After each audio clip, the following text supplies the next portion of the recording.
คำถามก็คือแล้วเราควรจะใช้ฮาร์ดแวร์ไหนในการมาทำ generative AI ใช่ไหมครับ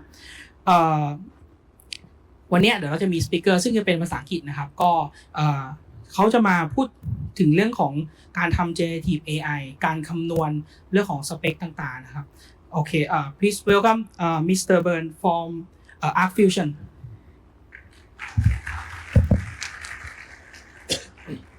so much สวัสดีครับผมพูดไม่ได้ภาษาไทยครับ so quotes but I will have to do this in English. I'm very happy to be here. I'm going to discuss today something about our learnings on building generative AI use cases, and very specifically about the cost. Now, I don't just want to throw some numbers to you about how much cost we have and how much performance. I wanted to have a bit of a discussion, a larger discussion about how difficult it is to learn capabilities actually in generative AI. And for that, I thought maybe to introduce myself a little bit so you know what I can do and what I cannot do. I am not a I'm not a cloud engineer or infrastructure guy myself. I'm more so a big user as I have been in advanced analytics for the last 20 years. So the first 10 years of my career, I was very hands-on. I built econometrics models in MATLAB and stuff like that. Then I joined the dark side. I went in management consulting and learned a lot about applying and changing organizations to use AI. And then the last 6 years, I was the chief analytics officer of True Corporation, where we built a large team. And half a year ago, I started my own business. So I moved from salaryman to running my own business with its adventures on its own. So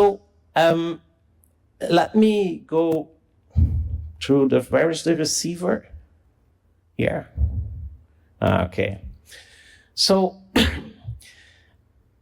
generative AI is a hype in a way, like it's a cycle, and we've seen many of those before. And me being in advanced analytics, a few I've seen before were, for example, called, like early in my career, suddenly predictive modeling was there, like churn modeling and stuff like that. And then mid my career, everything was suddenly about big data, right? And then 5 years ago, it was all machine learning. And now it becomes generative AI. So all the previous cycles as well, I wouldn't call them just hypes. They really made a lot of impact, right? If you see where we are now, where companies are now in advanced analytics, and you compare that with 20 years ago, it's quite a massive difference. Now, there is a bigger challenge in generative AI than all the previous hype, and allow me to explain that in a story. When I joined True Corporation 6 years ago, I had a mandate to basically build an advanced analytics team from 0 to 100, which was quite a lot of work, and that was somewhere when we were in the big data spike. So the whole world was looking for data scientists, and I had to find 100. Now, how we did it is basically the first 3 to 6 months, we worked really hard to find very experienced people. So we were lucky we found somebody who did this for 20 years at Agoda. We flew in somebody from the Philippines who had been doing advanced analytics for 15 years. And from there, we hired actually a lot of very passionate young people, which we didn't even have to hire so much based on what they really knew, which we hired more on how passionate are they to learn, how capable are they to learn. And all the rest flew from itself. You have your senior, very experienced leadership. You have young people, they want to learn, the team grows, and off you go, right? Now, a big thing was there when the hype came, when people started talking about big data, there were actually a lot of people out there who knew how to do it, right? Data wasn't new, large distribution wasn't new, advanced analytics wasn't new, statistics wasn't new. There was just an extreme higher demand suddenly, right? But there was supply. Now, if you do this now with generative AI, the whole world needs generative AI, but there's almost actually nobody out there. Like where we at True said, like let's hire 2, 3 very experienced people, 20 years experience, and hire the juniors. Today in generative AI, you cannot do that because there's nobody out there who knows 20 years generative AI. So as a consequence, the amount of needs and knowledge development is almost unseen, right? If you say, for example, how do you select the right LLM for your case? What will the cost be? What will the accuracy be? What will the latency be? Which architecture do you need to set up for your LLM platform? You will have to discover it from scratch. There's nobody out there with 10 years of LLM ops experience. What about the business adoption? So, business adoption of technology has always been difficult. I think everybody in the audience here has experience with that in one way or another. But now, you basically, if you go to a company and you want to deploy a new generative AI case, say, for example, you go to the procurement team of a company and you say, I can build you a solution that helps you scan and evaluate proposals based on what you are needing. That's not so difficult conceptually to build this with Gen AI. Now, the people who you will need most help with of procurement, the people who needs to help you deploy it, actually, it's those people's job that will be replaced by your solution. So the business adoption of those systems will be extremely difficult. Why would you actually help somebody in a company coming to you to basically automate your job? So, okay. So I just wanted to set the scene a bit on how much need to be learned. And now I will come over to the specific case we did, and I will give you then some numbers on the costs and the learning. So we basically deploy the solution for a human resource company, and they manage a human resource software company. And they, in the back end of their system, have to manage 2 million resumes every month. So what they're basically doing is they get a resume in, which is unstructured, right? That's like everybody here, I guess, has a resume, a few pages of text, and they make this into a JSON file, which then basically has all the structured data, right? So nothing so complex. I just took here an example. I masked it a bit to remain private, right?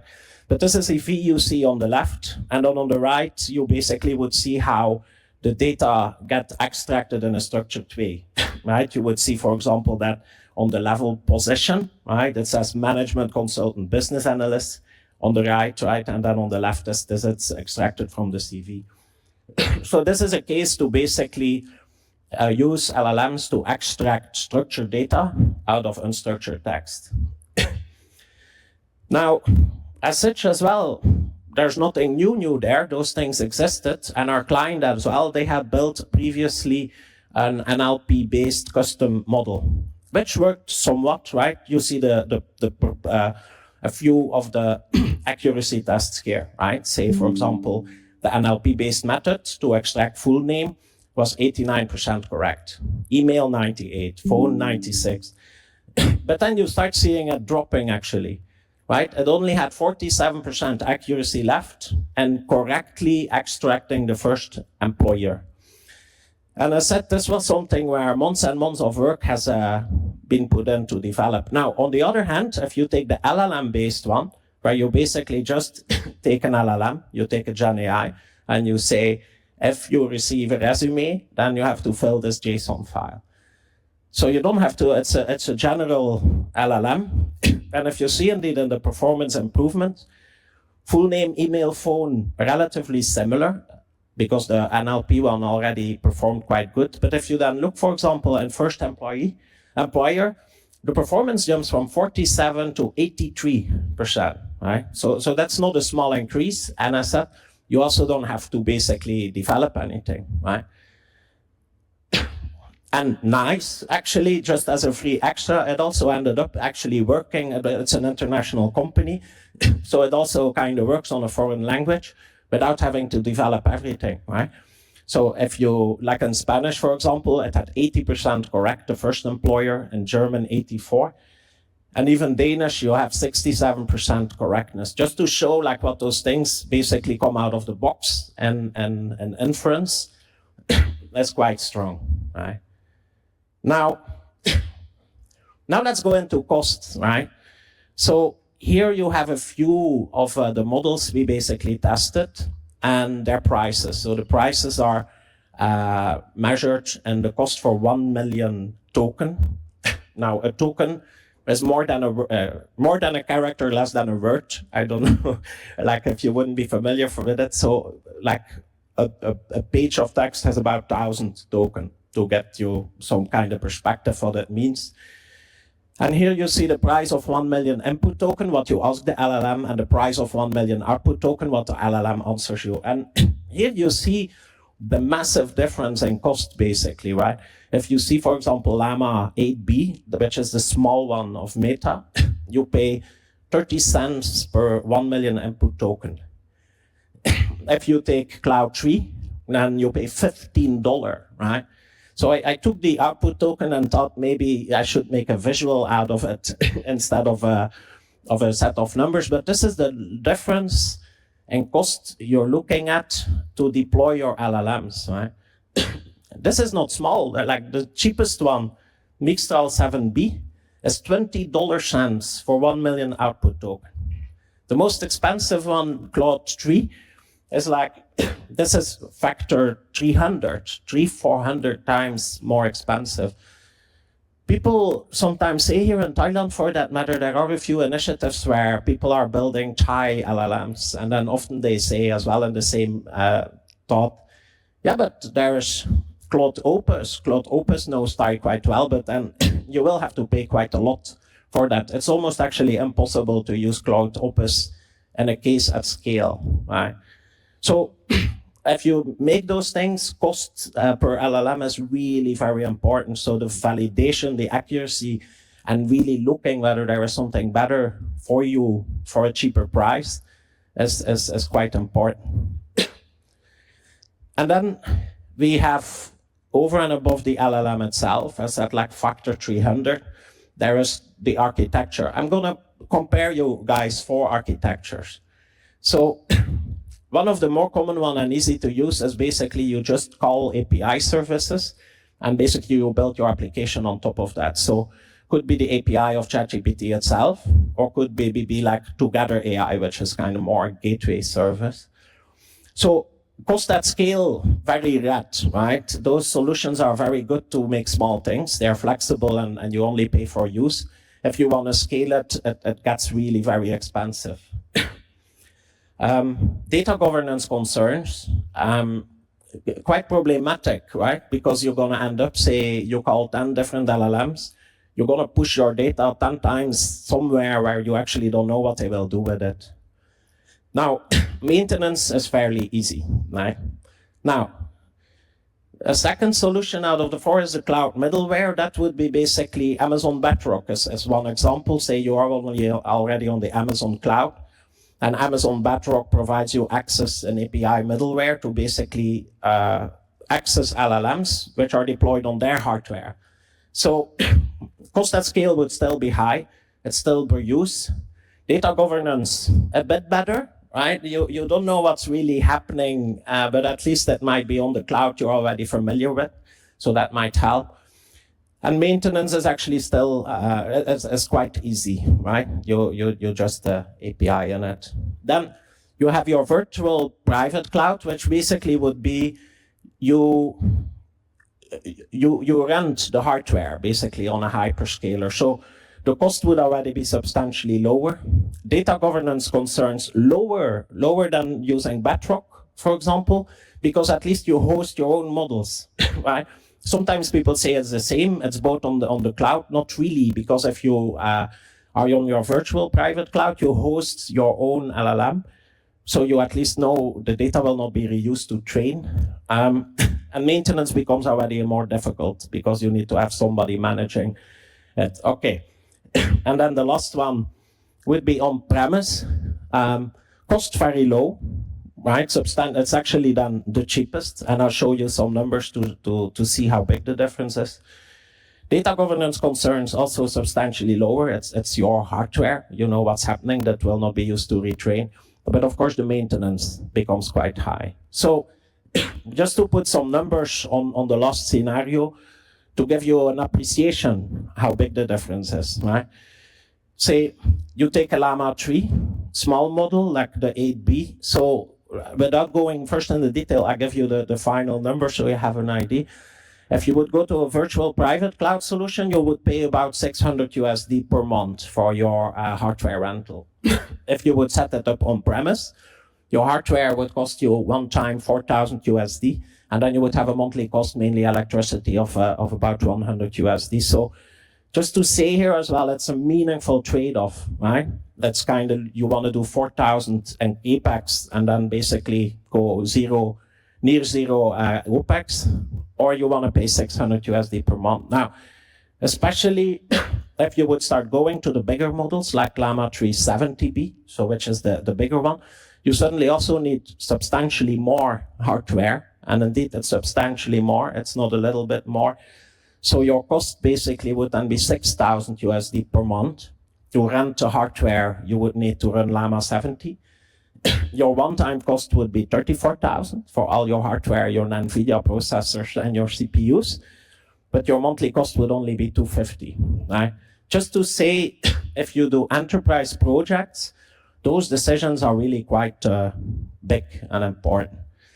Okay, then, so as a final thought, this rolls up into something bigger, right?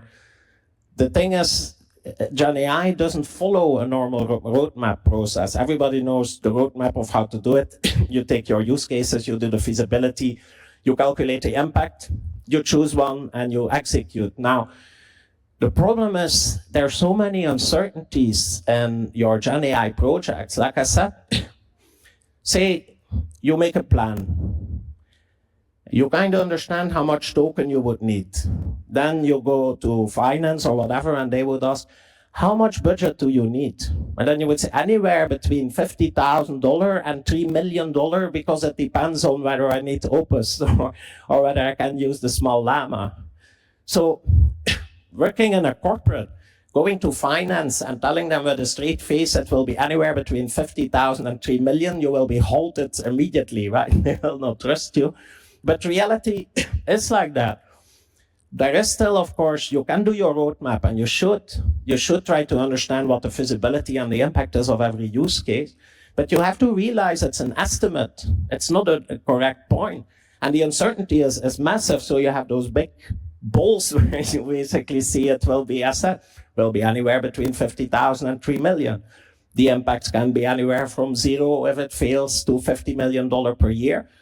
That's reality. So instead of having a prioritization execute, you actually end up having a prioritization and then experiment or improvise to kind of learn how the thing works, to build capabilities. And I think here is where the innovating corporates will win out from the ones who are a bit more mainstream, because if you're too mainstream, you cannot live in this world. They cannot experiment or improvise. It makes everybody very nervous, and they basically come to a halt. Now, so my final slide. So what does this all mean? I would say, like, if you start something, of course, aim to scale. But if you didn't scale with your first use case, then you don't have to see this as necessarily failure, right? How you set it up is that select your use case, as that, but don't forget, you might, after 2 months, you might have to revisit the whole thing, go back, and then don't fall in a blame game. Second would be really make sure your business, it's always advised, but here more so than ever, make sure the business user of your case is very collaborative and innovative. If you are ready from the first day, say you go to HR, you say, should we do a case for recruitment? And they're half in it, well, then maybe you should go to another unit, right? And last but not least, it's not only for your first use cases, it's not necessarily always a success based on the return, because it says it can just fail. You might, after 2-3 months, say, well, that didn't work out, let's go to something else. But then at least use it to understand and track capability development. Did you learn something? Did you learn to set up a rack? Do you know what embeddings are, right? Can you validate a model? If all the answers are yes, then at least you're onto something in your Gen AI engineering map. So yeah, that's it for me. So thanks so much for your attention and thanks for having me and have a nice day. Bye bye.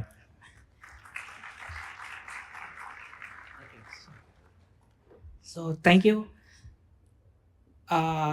ผมสรุปสิ่งที่โทษนะครับเดี๋ยวสรุปสิ่งที่เบิร์นพูดสั้นๆนะครับก็คือเราได้มีการดึงข้อมูลรีซูเม่นะ200ผู้ผิด2 ล้านเรคคอร์ดหรือ2 ล้านฉบับรีซูเม่ต่อเดือนในการมา extract ออกมาเป็นข้อมูล JSON นะครับโดยที่เขาก็ได้เปรียบเทียบระหว่างรันโมเดล NLP แล้วก็ใช้ LLM รันว่าประสิทธิภาพและความแม่นยำมันมีมากขึ้นแล้วก็เมื่อเปรียบเทียบกับคอสแล้วเนี่ยเอาไปรันบนAmazon Cloud แล้วแต่ละประเภทเนี่ยค่าใช้จ่ายเป็นยังไงแล้วก็เอามารันบน On Premise แล้วค่าใช้จ่ายที่เป็น One Time เป็นยังไงแล้วก็ค่าใช้จ่ายรายเดือนที่เป็นค่าไฟแล้วก็ค่าดูแลเป็นยังไงซึ่งเราก็จะเห็นถึงความการสเกลในการของทำ LLM ในองค์กรที่เป็น private นะครับคราวนี้มาสู่ของนิพาคาวนะครับก็นิพาคาวปีนี้เรากำลังจะเข้าสู่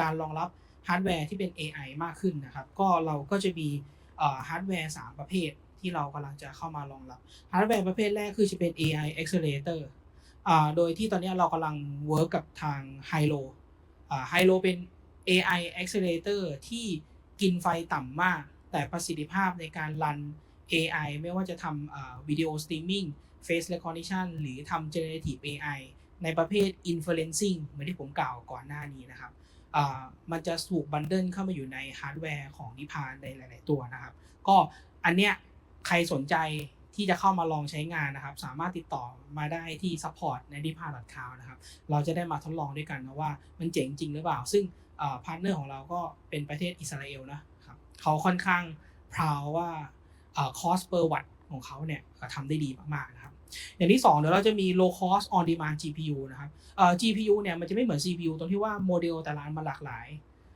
เราต้องการใช้ GPU ทีนึงเนี่ยมันเข้าถึงได้ยากเพราะว่าใช้ทีนึง60,000 บาทต่อเดือนอย่างเงี้ยราคาถูกสุดถูกต้องไหมแล้วถ้าเราเป็น developer หรือว่าเราไม่ต้องการใหญ่เท่านั้นล่ะเราต้องการ medium size หรือว่า small size เนี่ยตลาดตรงเนี้ยในประเทศไทยมันยังไม่มีโจทย์เข้ามาตอบนะครับซึ่งเดี๋ยวเราจะมี on demand ที่ราคาไม่แพงเป็น low cost ซึ่งเดี๋ยวเราจะ supplyเข้ามาอยู่หลายๆตัวนะครับซึ่งตอนนี้ก็จะมี A4000 3080 พวกเนี้ยครับเข้ามานะครับแล้วก็ส่วนสุดท้ายก็คือเราจะมี High Performance GPU ซึ่งอันเนี้ยถ้าเกิดใครสนใจครับเราจะต้องเข้ามาคุยแล้วเราสามารถ supply hardware ได้แต่จะเป็นในประเภทของmade by order นะครับก็คือrequest เข้ามาก่อนแล้วเดี๋ยวเราจะสั่งฮาร์ดแวร์เข้ามา supply ให้คือเรามีฮาร์ดแวร์vendor ในการsupply GPU อยู่แล้วแต่อย่างที่บอก GPU มีหลายโมเดลเนอะเราไม่สามารถ supply ทุกโมเดลให้ได้เรายกตัวอย่างเช่น A100 อย่างเงี้ย H100 อย่างเงี้ย